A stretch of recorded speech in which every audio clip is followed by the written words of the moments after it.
Hey guys, I'm back to read you a little bit more from The Wild Robot Escapes. We are on chapter 23 and it's called The Rifle. The wolves returned the very next morning. Shortly after dawn, they leaped from the trees and started chasing a poor calf through the pasture. Roz managed to drive them off, but that night they returned again. The herd came stampeding into the barn as the wolves laughed and trotted back to the fields. The cows were in shock. They refused to leave the barn. If this continued, the herd would produce less milk, the farm would lose money, and Mr. Sharif would send Roz back to the factory. Something had to be done. The dog barked, and the children opened the door. "How'd you get all those scrapes?" said Jaya. "Is everything okay?" said Jad. "I must speak with your father," said Roz. Mr. Sharif came to the door and Roz explained the problem. At first mention of the wolves, he sent his children to their rooms, but the dogs stayed. Oscar had no idea what the man and the robot were discussing, and his tail happily wagged as he stood beside them. However, his tail stopped wagging when Mr. Sharif handed Roz a rifle. The dog had seen the rifle in action, and it frightened him to his core. He scurried into the bushes and hid there, whimpering while the conversation went on.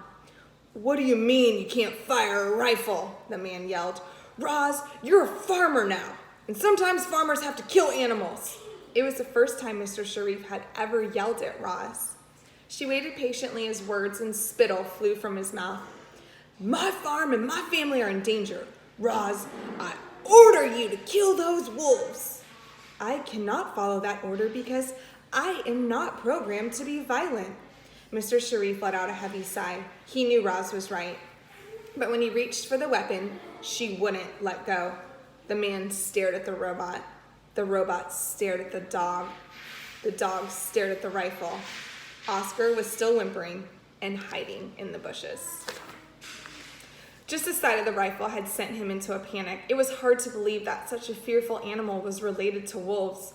But dogs are related to wolves, thought the robot, and her computer brain began buzzing with activity. She thought of dogs and wolves and rifles. She thought of Shadow, the wolf leader, and the long, straight scar on his side.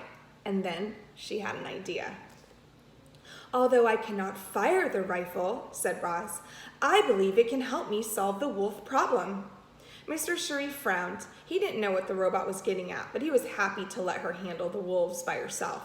"Fine, try it your way," he said. "Just don't lose any cows or else you might have to lose a robot too." Chapter 24, The Bluff. The cows peered out from the barn at Roz. The robot was holding the rifle. She carried it to the far side of the pasture and placed it by her feet. Then she began coating herself with mud and grass and probably a little cow dung. Ew. When every inch of her body was concealed, she nestled down into the ground and became part of the landscape, an ordinary clump of grass. Remember how we learned in the first book that Roz was really good at camouflaging? So obviously this is her way of camouflaging. The cows were stunned. "What's Roz doing? Is she all right? Where'd she go?" Roz had learned to camouflage herself back on the island, and now she was using that trick once again. She sat motionless for hours, waiting for the wolves to appear. Daylight faded, the stars came out, the moon climbed into the sky, but the wolves didn't show, so Roz tried something new. The robot was an excellent mimic, and she began crying out in the sad voice of a wounded calf. "Please help me," she cried. "I have hurt my leg and I cannot move." Crickets chirped. "Please help me." An owl hooted. "I cannot move." The calf's voice continued crying out. Finally, the moon dipped behind the trees. 7 wolves slunk into the pasture. Shadow led the way, silently stalking through the night. Covered in dark fur, he was practically invisible. Only his long, pale scar gave him away. Noses sniffed, eyes searched, ears listened, and then a clump of grass began rustling. "There," whispered Shadow. "The calf is hiding in the tall grass." "Something feels wrong to me, Shadow," said a female wolf. "This is too easy." "I make the decisions, Barb," snapped the wolf leader. "Slash, lurk, fang, circle around and wait for my signal." 3 wolves dashed off. When they were in position, Shadow gave the signal, and his pack closed in on the wounded calf. With each step, the grass rustled more and more until the ground seemed to be moving. And then the ground really was moving. Grass and dirt crumbled aside, and there was the robot standing tall, pointing the rifle at the wolf leader. The pack froze. "Hello, Shadow," growled the robot. "My name is Roz. I see from your scar that you are familiar with rifles. You have been shot at before. You know what will happen if I pull this trigger." Reader, you and I are well aware that our robot was not programmed to be violent.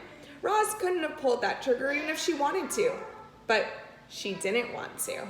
She was bluffing. Of course, Shadow didn't know any of this. As far as the wolf knew, he was defeated, and so he did what wolves do when they're defeated. He lay down, and he cowered before the robot. For the first time anyone could recall, the wolf leader looked weak. "I do not want to hurt any wolves," Roz continued, "but if you return to this farm, I will have no choice. Now please leave and never come back." Shadow scrambled away with his tail between his legs. Barb was close behind him, followed by the other wolves, and soon the entire pack had disappeared into the night. So Roz came through once again. Chapter 25, the summer. Spring melted into summer, and the wolves were nowhere to be seen. Perhaps Roz had scared the pack off for good, or perhaps the heat was just keeping them away. You see, it was the hottest time of year on the farm. The sun was scorching, the fields were baking, the pond was drying up, and foul odors were floating all throughout the dairy. During dry spells, the farm's powerful sprayers were activated. Water shot out in long, misty arcs, and the land turned deeper shades of green. When the hayfields were lush and ready to be harvested, Roz fired up the mower and the baler. The giant machines rolled out of the shed and down the long driveway. Shortly afterward, they rolled back in, leaving bales of hay strewn across the stubby fields. The cows and humans spent hot days indoors.